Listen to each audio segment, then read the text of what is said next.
السلام علیکم ورحمۃ اللہ وبرکاتہ۔ مجلس اتحاد المسلمین کے شریک معتمد و سابقہ رکن اسمبلی محترم جناب احمد پاشا قادری صاحب، مجلس اتحاد المسلمین کے سینئر قائد و سابقہ رکن اسمبلی محترم جناب ممتاز احمد خان صاحب، شہ نشین بتشریف فرما مجلس اتحاد المسلمین کے تمام اراکین اسمبلی و اراکین قانون ساز کونسل، اراکین بلدیہ، معزز صدر و معتمدین، مجلس اتحاد المسلمین کے معزز اراکین، حاضرین اکرام، میں آپ تمام کو عید الاضحیٰ کی مبارکباد پیش کرتا ہوں اور اللہ سے دعا کرتا ہوں کہ اللہ سبحانہ و تعالی ہم نے جو قربانیاں دی ہیں اللہ اس کو قبول فرمائے۔ ہم نے ان مبارک دنوں میں جو دعائیں کی ہیں اللہ سبحانہ و تعالی ہماری ان دعاؤں کو قبول فرمائے۔ اور ابھی ہم نے سنا کہ ہم نے اپنے ایک بے لوث اور ایک بے باک سپاہی کو کھویا، جناب مظفر صاحب کی اچانک موت ہم تمام کے لیے ایک بہت تکلیف دہ اور ایک غمناک بات ہے، مگر ہماری زندگیوں کی حقیقت یہی ہے کہ ہم تمام کو اس دنیا کو چھوڑ کر جانا ہے، چاہے کوئی بادشاہ ہو یا کوئی غریب ہو یا کوئی رکن پارلیمان ہو یا رکن اسمبلی ہو، یہ ہر انسان جو اس دنیا میں آتا ہے اس کو اس دنیا کو چھوڑ کر جانا ہے۔ مگر الحمدللہ ہمارے رکن بلدیہ مظفر نے مجلس اتحاد المسلمین کے لیے بڑی محنتیں، قربانیاں دیں، بہت محنت کی، اضلاع میں بھی جا کر مجلس کی امیدواروں کی کامیابی کے لیے، مجلس اتحاد المسلمین کو مضبوط بنانے کے لیے، اور اللہ سبحانہ و تعالیٰ نے ان کو بے شمار نعمتوں سے نوازا تھا، صلاحیتوں سے نوازا تھا، اور ان کی اچانک موت ہم تمام کے لیے ایک تکلیف دہ بات ہے۔ اور الحمدللہ اپنے زندگی کے آخری وقت تک مرحوم مجلس اتحاد المسلمین کے لیے محنت کر رہے تھے، اور ایک دن پہلے تک بھی وہ، بلکہ جس دن انتقال ہوا اس دن بھی مجلس بلدیہ حیدرآباد کے اجلاس میں شرکت بھی کیے، اور یقیناً مجلس اتحاد المسلمین جناب مظفر صاحب کی کمی کو ہمیشہ محسوس کرتے رہے گی۔ ہم ان کے لیے دعائیں مغفرت بھی کرتے رہیں گے اور اللہ سے دعا کرتے ہیں کہ اللہ سبحانہ و تعالی جناب مظفر صاحب کے اراکین خاندان کو، ان کی اولاد کو، ان کے بھائیوں کو اللہ ان کو صبر جمیل عطا فرمائے، اور اللہ سبحانہ و تعالی جناب مظفر صاحب کی خدمات کو قبول کرے، اور اللہ ان کی خبر کو کشادہ فرما دے، اور جو اصل زندگی کا سفر کا ان کا آغاز ہوا ہے اللہ ہر راہ پر ان کی مدد فرمائے، ان کو آسانی پہنچائے۔ تو میرے عزیز دوستوں اور بزرگوں، ہم تمام انسان ہیں، زندگی کی ایک بہت بڑی حقیقت ہے کہ ہم تمام کو اس دنیا کو چھوڑ کر جانا ہے، اور ضرورت اس بات کی ہے کہ ہمارے خاتمہ ایمان پر ہو، اور ضرورت اس بات کی ہے کہ ہم جب اس دنیا سے جائیں تو جس کسی مقصد کے لیے ہم کام کر رہے ہیں، اور بحیثیت ایک جماعت کے رکن کے، ہماری زندگی کا مقصد یہ ہونا چاہیے کہ جو ہم کو موقع اللہ سبحانہ و تعالیٰ نے عطا کیا اپنی جماعت کو مضبوط کرنے کا، ہم یہ کوشش کریں اور اللہ سے بار بار اس بات کی دعا کریں کہ ہمارا خاتمہ ایمان پر ہو، اور ہم جس مقصد کے لیے کام کر رہے اللہ اس مقصد میں ہم کو کامیابی دے، اور جس جماعت کے لیے ہم کام کر رہے ہیں، ہم جب تک اللہ ہم کو زندہ رکھے گا ہم اس جماعت کے پیغام کو ملک کے کونے کونے تک پہنچائیں گے۔ ہم اس جماعت کے سپاہی کے طور پر مجلس کے پروگرام اور جتنے سیاسی اغراض و مقاصد ہیں اس کو پورا کرتے جائیں گے۔ تو الحمدللہ مظفر بڑی محنت کرتے تھے، اور یقیناً جیسا کہ میں نے کہا کہ ان کی کمی ہم تمام کو محسوس ہوتے رہے گی، اور ہم اللہ سے یہی بھی دعا کرتے ہیں کہ اللہ ان کا نیک نعم البدل مجلس اتحاد المسلمین کو عطا فرمائے۔ اور میرے عزیز دوستوں اور بزرگوں، جہاں پر آج آپ اور ہم عید کی خوشیاں منا رہے ہیں، وہیں پر بہت ضروری ہے کہ ہم غزہ کے ان مظلوم فلسطینیوں کو بھی یاد رکھیں، جہاں پر پچھلے ایک سال سے زیادہ عرصہ ہو چکا ہے، جہاں پر 10 لاکھ سے زیادہ لوگ بے گھر ہو چکے ہیں، جہاں پر 60,000 سے زیادہ لوگوں کی موت ہو چکی ہے، اور غزہ ایک دنیا میں ایک واحد ایسا مقام بنا ہے جہاں پر سب سے زیادہ لوگوں کے ہاتھ اور پیر کٹے ہوئے ہیں۔ غزہ ایک ایسا مقام بن چکا ہے جہاں پر آپریشن تو ہوتا ہے مگر وہاں پر بے ہوش کرنے کی دوائیں تک بھی نہیں ہیں۔ غزہ ایک ایسا مقام بن چکا ہے جہاں پر ٹینٹوں کے نیچے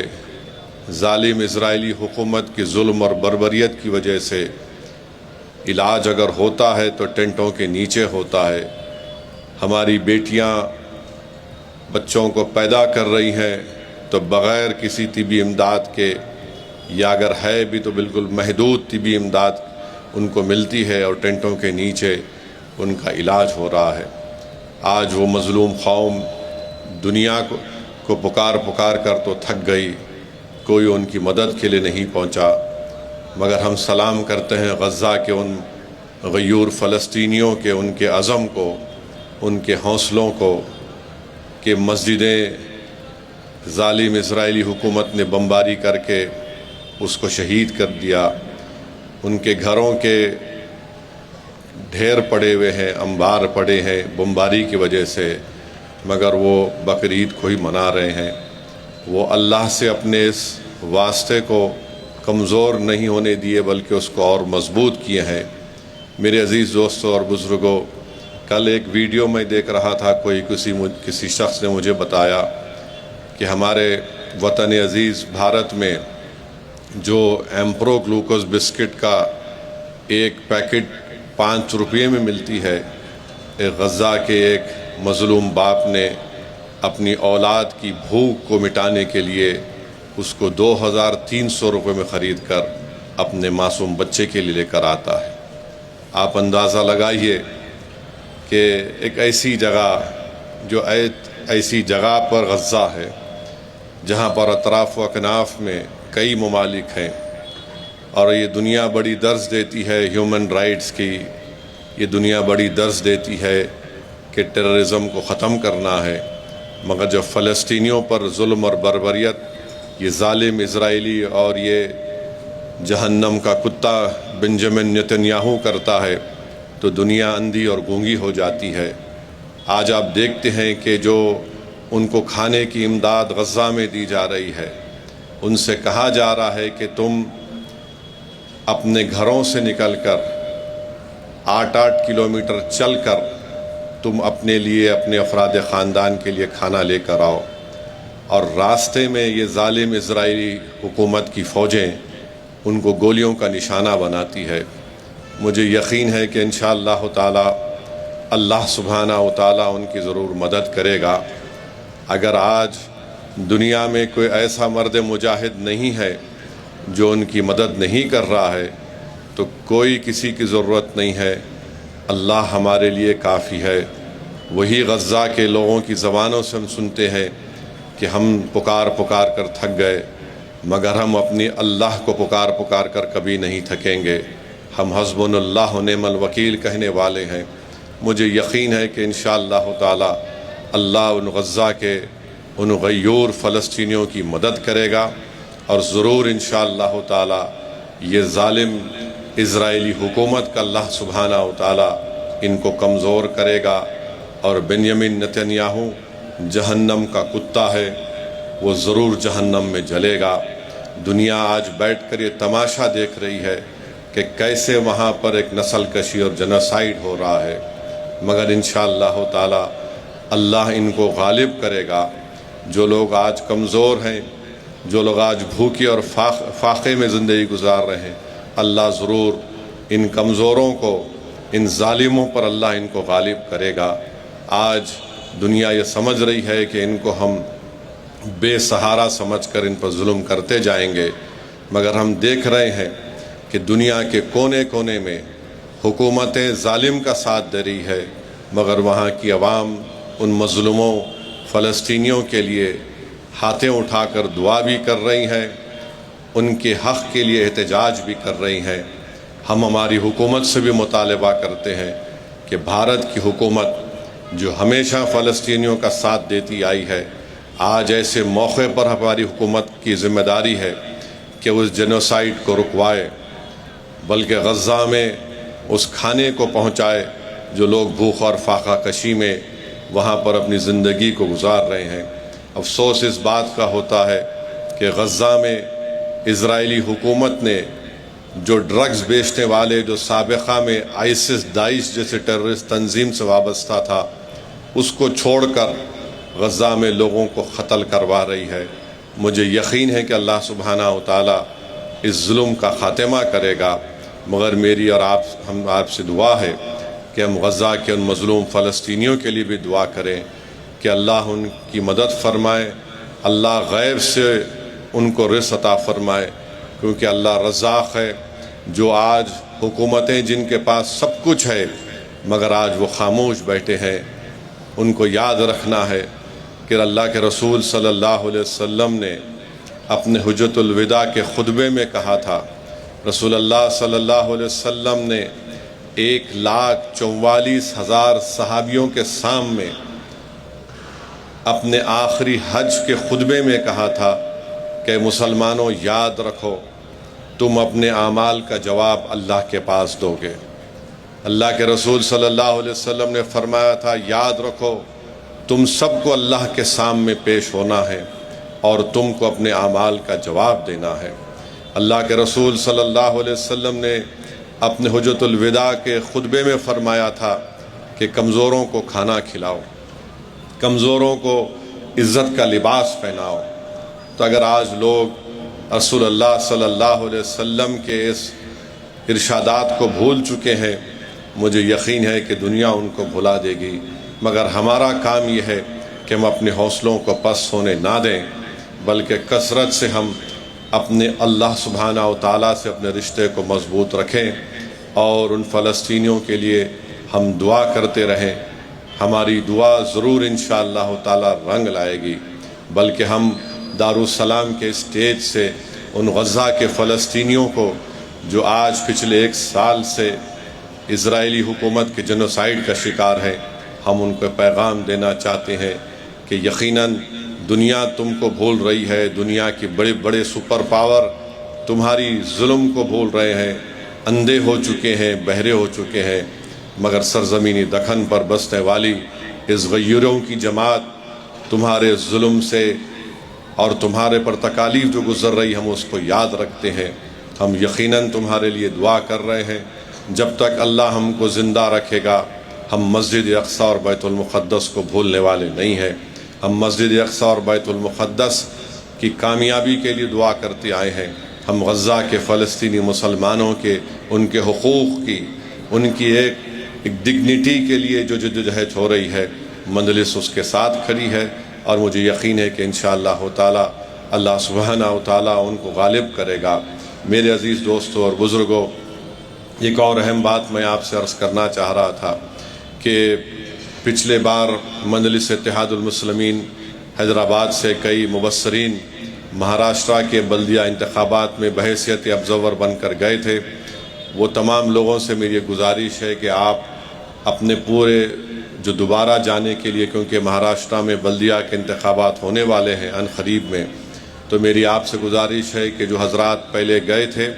وہ اپنا نام جناب صمد بن عبداد صاحب کے پاس درج کروائیں، اور کس مقام پر آپ گئے تھے وہ بھی لکھا دیجئے، اور جو دیگر حضرات بھی اس ذمہ داری کو نبھانا چاہتے ہیں آپ ضرور صمد بن عبداد صاحب کے پاس اپنے نام کو لکھائیے، کیونکہ میری کوشش یہ ہوگی کہ ایک ہفتہ 8-10 دن کے اندر ہماری طرف سے ان ٹیموں کو ایک اس مقام پر آپ کو بھیجایا جائے، تاکہ آپ لوگ ایک سرسری طور پر تمام حالات کا جائزہ لیں، اور پھر اس کے بعد سے ہم اپنی تیاری کو بھی شروع کریں۔ اور الحمدللہ مجلس اتحاد المسلمین کی جانب سے، اراکین اسمبلی کی جانب سے، اراکین قانون ساز کونسل کی جانب سے اپنی اپنی ذمہ داریاں نبھانے کی پوری کوششیں کی جا رہی ہیں۔ ترقیاتی کاموں کو جلد سے جلد پائے تکمیل کو پہنچانے کے لیے بھی مختلف بلدیہ حیدرآباد ہو، واٹر ورکس ہو، آبرسانی ہو، برقی کے عہدیداروں سے میٹنگیں کی جا رہی ہیں۔ ہم کو اپنے کام میں اور تیزی پیدا کرنے کی ضرورت ہے، اور یہی چند اہم چیزیں مجھے اب تک کہنا تھا۔ اب یہ تمام باتیں جو احمد پاشا قادری صاحب نے میرے بارے میں کہی ہیں، میرے بھائی، مجلس اتحاد المسلمین کہ کسی بھی شخص کو اس وطن سے حب الوطنی کی سرٹیفکیٹ کی ضرورت نہیں ہے۔ ہم جو کچھ کہتے آئے ہیں وہ ہمارے بزرگ کہتے آئے ہیں، اور انشاءاللہ تعالی صبح قیامت تک ہم کہتے رہیں گے۔ اگر آج کوئی بیدار ہو رہا ہے تو یہ اس میں ہماری غلطی نہیں ہے۔ ہم تو شروع سے یہ کہتے آئے ہیں، یہ وطن ہمارا ہے، یہ وطن ہمیشہ ہمارا رہے گا۔ اب یہ ان لوگوں کو سوچنا چاہیے جو آج بیدار ہو رہے ہیں۔ بہرحال ہم کو بہت کام کرنا ہے۔ بہار کے بھی اسمبلی انتخابات ہونے جائیں گے 3-4 مہینے کے اندر انشاءاللہ تعالی۔ وہاں پر بھی ہم کو اپنی جماعت کے امیدواروں کی کامیابی کے لیے پوری کوششیں کرنا ہے، اور مجھے یقین ہے کہ انشاءاللہ تعالی اب کے بار بہار کے اسمبلی انتخابات میں مجلس اتحاد المسلمین کو اللہ سبحانہ و تعالی اپنے فضل و کرم سے ایک عظیم الشان کامیابی سے ہمکنار کرے گا۔ وہاں پر بہادر گنج سے مجلس نے جناب نوشاد عالم صاحب کو اپنا امیدوار بنایا ہے، اور اس کا اعلان بھی ہو چکا ہے، اور ڈھاکہ سے رانا رنجیت کو مجلس نے اپنا امیدوار کا اعلان کیا ہے انشاءاللہ تعالی۔ دیکھیے آگے کیا ہوتا ہے۔ اختر الایمان صاحب جو بہار کے صدر ہیں، وہ ایک کوشش کر رہے ہیں۔ ہم امید کرتے ہیں کہ وہ اپنی اس کوشش میں کامیاب ہو جائیں۔ بہرحال ہم کو تو بہار میں پوری تیاری کے ساتھ اسمبلی انتخابات میں حصہ لینا ہے۔ ہم یہیں پر یہ بات کہیں گے کہ ایسی ایسی تنظیمیں ہیں جو بقرعید آتے ہی قانون کو اپنے ہاتھ میں لیتے ہیں۔ یہ حکومت کا کام یہ ہے کہ کسی کو بھی تو معلوم، یہ حکومت کا یہ کام یہ ہے کہ توصیف عالم صاحب، حکومت کا یہ کام یہ ہے، جو ہمارے بہادر گنج کے امیدوار ہیں، حکومت کا یہ کام یہ ہے کہ جو لوگ قانون کو اپنے ہاتھ میں لیتے ہیں کسی بھی تہوار کے وقت، یہ جمہوریت کے لیے ٹھیک نہیں ہے، یہ رول آف لا کے لیے ٹھیک نہیں ہے، یہ ہمارے ملک کے آئین کے لیے ٹھیک نہیں ہے، یہ BNSS کے لیے ٹھیک نہیں ہے۔ اگر کسی کو شکایت ہے تو پھر آپ قانونی راستہ اختیار کریے۔ اگر آپ ویجیلنٹی بنیں گے تو پھر یاد رکھیے جمہوریت کمزور ہو جائے گی۔ اگر آپ یہ سمجھیں گے کہ میں زور کی بنیاد پر، اپنی طاقت کی بنیاد پر میں قانون کو بالائے طاق رکھ کر اپنی بات کو منوا لوں گا، تو پھر یہ یہاں پر انارکی پیدا نہ ہو جائے۔ تو اس لیے تمام ارباب مجاز کی ذمہ داری ہے کہ ایسی تنظیموں کو، ایسی طاقتوں کے ان کے بڑھتے ہوئے زہر کو روکیں، ورنہ مستقبل میں یہ ٹھیک نہیں ہوگا۔ ہم تو ہر جگہ پر قانون کو اپنے ہاتھ میں نہیں لے رہے ہیں، بلکہ قانون کے دائرے میں رہ کر ان لوگوں کے جائز حقوق کو بچانے کی پوری کوشش کرتے آئے، اور انشاءاللہ کرتے رہیں گے۔ میں آپ تمام کو پھر سے عید الاضحیٰ کی مبارکباد پیش کرتا ہوں۔ بہت بہت شکریہ۔ طعام کا انتظام کیا گیا ہے، اور اگر جب اعلان ہوگا یا تیاری ہو جائے گی تو ضرور آپ کھانا کھا کے جائیے۔ وآخر دعوانا الحمدللہ رب العالمین۔